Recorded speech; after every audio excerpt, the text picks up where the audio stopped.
O Ministério Público da Bahia denunciou, mostramos ontem, nessa semana, o ex-diretor do Conjunto Penal de Brumado e mais 5 servidores por torturarem um preso. Lorena Dias detalha esse caso, que foi no ano passado, mas só agora teve desdobramento. Ela está acompanhando desde ontem, eu volto com ela para atualizar tudo para a gente. Então é com você aí, mais uma vez, Lorena. Isso mesmo, Casemiro, a gente está acompanhando esse caso e agora a gente tem inclusive as imagens, do momento em que tudo aconteceu, como a gente relatou. Esse caso aconteceu em outubro do ano passado e agora, nessa semana, o Ministério Público fez essa denúncia aí contra os servidores. Para saber mais sobre esse assunto, a gente vai conversar com o promotor de justiça Edmundo Reis, ele que é coordenador do Grupo de Atuação Especial na Execução Penal, que foi responsável pela investigação desse caso. Para começar, promotor, eu queria que o senhor explicasse qual a participação de cada um dos denunciados, inclusive o ex-diretor desse conjunto penal. Bom dia. Bom dia, Lorena. Bom dia, Casemiro, telespectadores.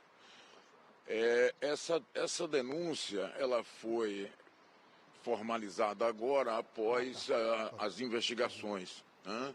Deixando claro, inclusive, que ao longo das nossas investigações nós tivemos apoio total da própria Secretaria de Administração Penitenciária para as apurações, né? As responsabilidades ali são de duas vertentes diferentes. Nós temos 6 denunciados, dentre eles 4 policiais penais, que vão responder por ação, né? Ou seja, por um crime comissivo de tortura, ou seja, eles praticaram uma ação que se consubstancia na tortura, né? Em castigar indevidamente o preso, né? E de forma ilegítima, e 2 condutas omissivas, ou seja, por omissão do diretor e da vice-diretora, que não formalizaram os procedimentos adequados para apuração administrativa, inclusive, e para levar ao conhecimento do Ministério Público. Essas peças só foram levadas ao conhecimento do Ministério Público e mediante requisição do colega Antônio, que era o promotor da época, né? Essa é uma ação, como vocês podem ver, subscrita por diversos promotores de justiça, dentre eles a promotora Daniela Almeida, que é a titular de Brumado, e mais os integrantes de 2 grupos, né? Do GAEP, que é o grupo que eu coordeno, e do grupo de controle externo da atividade policial também, tendo em vista que 4 dos envolvidos são policiais penais e 1 é capitão de polícia, embora estivesse no desempenho de uma função que não é típica da Polícia Militar.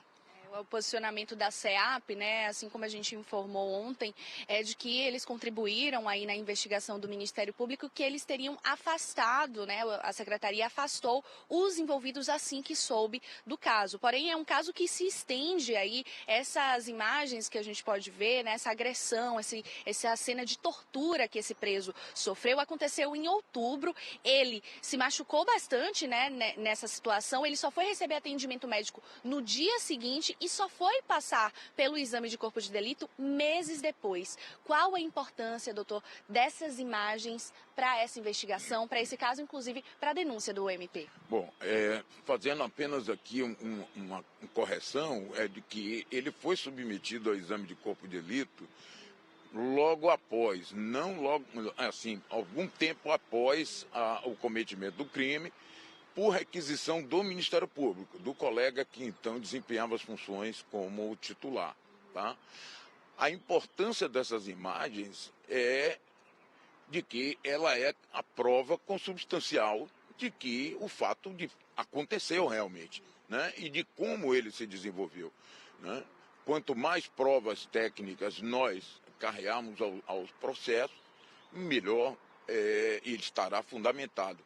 E, obviamente, ali tem um circuito fechado de TV, né? Há um monitoramento 24 horas exatamente para inibir esse tipo de prática. E ainda assim foi cometido esse ato de covardia, porque aquilo não é um ato legítimo do Estado.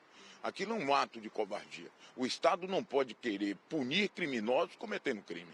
Então, isso de fato, né? Para a gente é algo que, inclusive, demonstra o ímpeto daquelas pessoas em cometer esse crime, a despeito de estarem sendo vistas. E é bom que se diga que um daqueles denunciados era o coordenador de segurança do presídio. Portanto, ele sabia que estavam sendo filmados o tempo inteiro e ainda assim comete o crime.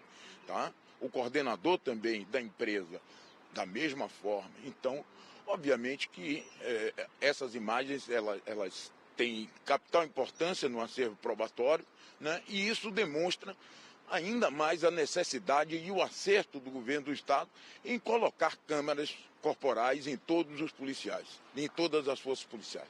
Ok, muito obrigada, promotor, pelas informações. Casemiro, é com você aí do estúdio. Muito obrigado, viu, Lorena? Obrigado a ele também. Como disse o representante do Ministério Público, é um ato covarde, desnecessário, total. E as pessoas responsáveis, inclusive o ex-diretor do Conjunto Penal, que comandava todo esse tipo de agressão, têm que ser punidas. Ninguém está aqui para passar a mão na cabeça de bandido, não é isso, mas existe, os rumos legais para serem respeitados e usados por todos nós brasileiros. E a gente vai, claro, continuar acompanhando sempre esse caso.